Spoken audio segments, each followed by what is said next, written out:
Un siècle après, cet hôtel de Sarajevo porte toujours le nom de l'Autriche. Le 28 juin 1914 au matin, l'archiduc autrichien François Ferdinand et son épouse Sophie étaient partis d'ici pour rendre visite au maire de Sarajevo. Alors que le convoi longe la Miljacka, la foule salue le couple princier. Un jeune homme de 19 ans, Gavrilo Princip, et ses camarades sont là aussi, armés de grenades et de pistolets.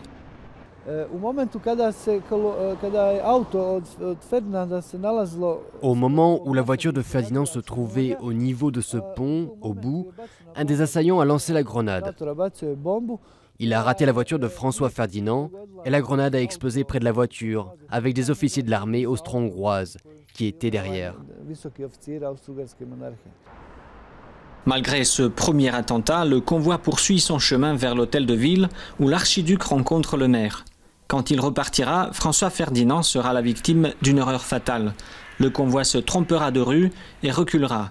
Princip est en face, près du pont.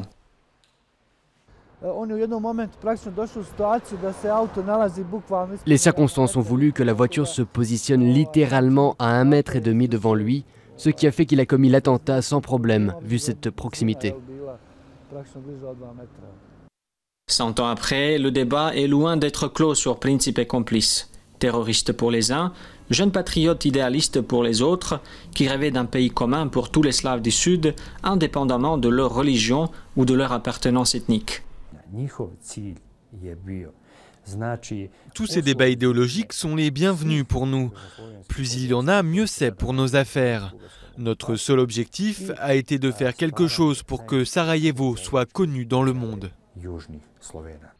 D'autres historiens retiennent surtout que Princip et ses amis, enterrés à Sarajevo, ont déclenché l'une des pires guerres de tous les temps.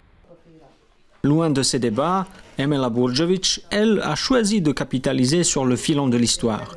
Son hôtel-boutique, ouvert il y a 1 an et baptisé Franz Ferdinand, affiche complet en juin. Tous ces débats idéologiques sont les bienvenus pour nous. Plus il y en a, mieux c'est pour nos affaires. Notre seul objectif a été de faire quelque chose pour que Sarajevo soit connu dans le monde. C'est dans la capitale bosnienne que débuteront fin juin les commémorations européennes du centenaire du conflit. La Serbie a refusé de participer, tout comme les Serbes de Bosnie. Gavrilo Princip était serbe bosnien.